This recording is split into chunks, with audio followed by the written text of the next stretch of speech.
Trump administration faces backlash after approving burning of 500 tons of food aid. Children have died this year because the Trump administration. In a controversial move sparking both domestic and an international outcry, the Trump administration has approved the incineration of over 500 tons of government-stored food aid, an action critics are calling an unconscionable waste amid global hunger. The decision, signed off by senior officials within the Department of Agriculture and Homeland Security, involves the destruction of expired or soon-to-expire food stockpiles that were originally allocated for emergency aid and humanitarian relief. The administration claims the food, stored in depots across California, Texas, and Florida, was unfit for consumption and logistically unsalvageable. But humanitarian groups, economists, and lawmakers from both sides of the aisle are sounding the alarm. They argue that much of the aid could have been rerouted to food banks, refugee camps, or developing nations still grappling with acute food insecurity. This isn't just a misstep, it's a moral failure, said Senator Maria Lopez, DNY. While families are lining up for food in our own cities, this administration is literally setting sustenance on fire. The burning begins.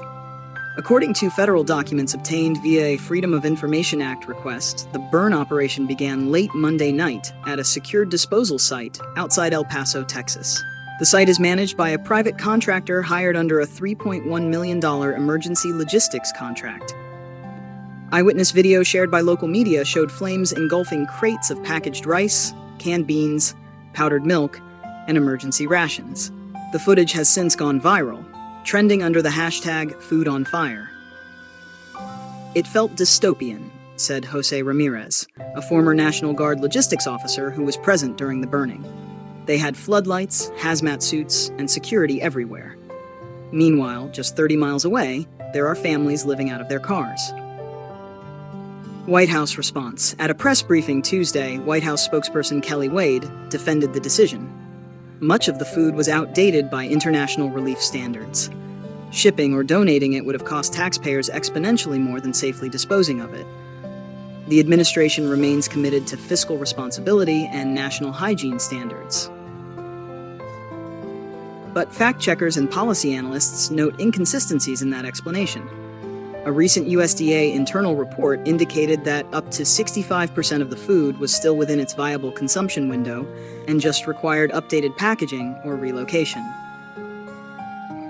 Global and domestic fallout. The announcement comes at a precarious time for international relations. Just last month, the U.S. declined to participate in a new global food security pact spearheaded by the EU and African Union. Several foreign aid partners have condemned the burn, calling it callous and politically motivated. At home, food bank organizations like Feeding America and the Salvation Coalition say they had previously requested access to the surplus, but were denied due to what they described as bureaucratic stonewalling. We begged them for a chance to redistribute even a portion of the stockpile, said Melanie Guthrie, director of the Houston Food Recovery Network.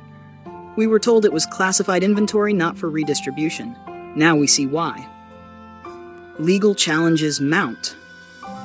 Multiple legal advocacy groups, including the American Civil Liberties Union and Earth Justice, have filed injunctions seeking to halt the remaining incineration operations, citing environmental violations and misuse of federal emergency resources. A coalition of Democratic governors is also calling for a federal investigation into how the food stock was managed and whether there was criminal negligence or intentional obstruction. Experts weigh in. Policy analyst Dr. Rashid Coleman of Georgetown University called the event symbolic of deeper rot. This isn't just about food, he said. It's about governance, values, and the weaponization of logistics. Burning sustenance at scale while hunger rises globally is not neutral, it's a statement. What happens next? With another 300 tons reportedly scheduled for destruction over the next 10 days, activists and lawmakers are demanding an immediate moratorium. Protests have already begun forming outside USDA regional offices in Denver, Atlanta, and Sacramento.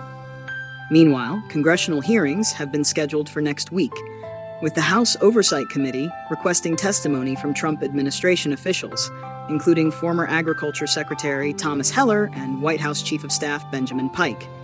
The American people deserve answers, said Representative Gerald Whitaker, RPA. Why was food burned, not served?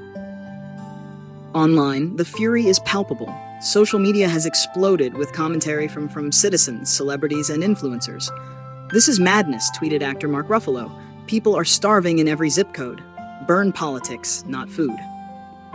As temperatures rise, both literally and politically, the question remains, was this an act of logistical necessity or a morally bankrupt maneuver emblematic of deeper administrative dysfunction?